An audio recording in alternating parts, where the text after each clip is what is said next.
Greetings.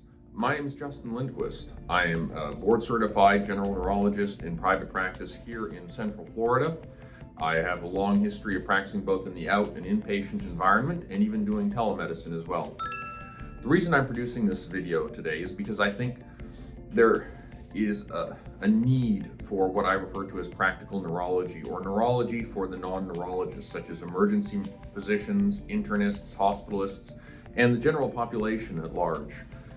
This will be the first in a series of such videos, assuming there is such a demand for it, and I look forward to getting to know you all and teaching what I can. The first topic I would like to talk about is the transient neurological deficit. It is a very vexing issue, especially if it only happens once, but there are often clues present which can help delineate what may be the causative pathology. More often than not, it's always accused of being a transient ischemic attack, or TIA, but this isn't fair to the patient or even the disease process. Like dogs are to farts, TIAs get blamed for a lot of things they don't cause. Okay? So what else can cause a transient neurological deficit beyond the brief occlusion of a blood vessel? First and foremost is what's called migraine aura without headache, or what used to be called acephalgic migraine. This can produce a bevy of neurological complaints, usually sensory, be it tactile or visual, and less often motor or sometimes cognitive complaints affecting the level or content of consciousness. Duration like a TIA is brief, usually minutes, rarely hours, and there's no residual deficit. Another type is a focal aware epileptic seizure, so a seizure involving just a part of the brain, but not enough to impair the level or content of consciousness. While you may think this may be self-evident, when the epileptic seizure only involves a portion of the cortex that produces sensory phenomenon, again, tactile or visual phenomenon, it can be more difficult to delineate. The last of the three may be the most peculiar, simply because the mechanism is not quite certain, but often with people with long-standing myofascial or musculoskeletal pain, the brain can often begin to associate a vague, nummy, tingly phenomenon to it. And that can often be reproduced with palpation of the offending bit of muscle or tendon. And we'll get into that in a little bit. So how do you delineate these different conditions from a TIA? Well, first there are positive and negative symptoms. Positive symptoms reflect a gain of function, seeing or feeling things which are not there, whereas negative symptoms are a lack of function, lack of strength, lack of sensation, lack of vision. A TIA tends to be a lack of phenomenon, negative symptoms, whereas epileptic seizures and migraine aura tend to be positive. You see and feel things which aren't there.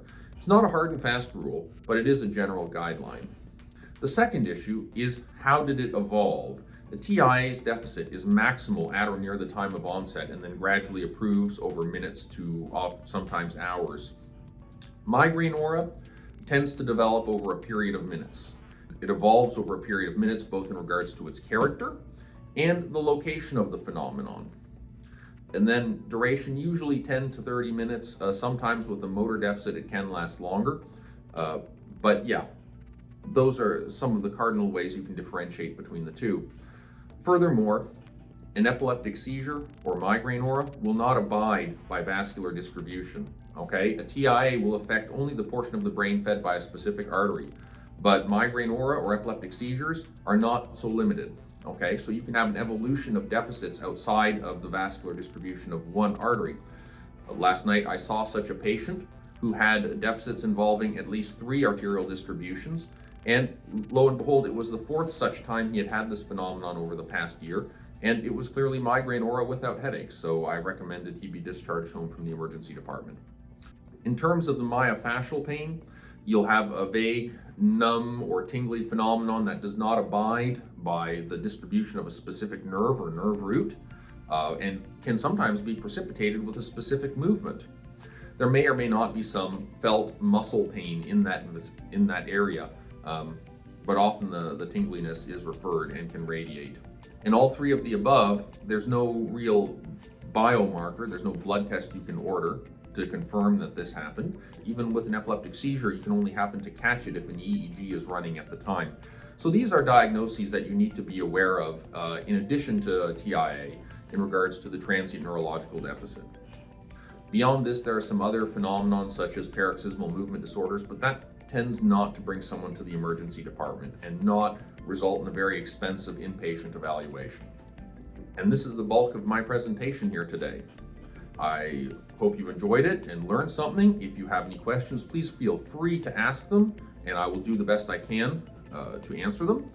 And if you like this, please like, comment, subscribe, and I look forward to chatting with you all in the future. Thank you.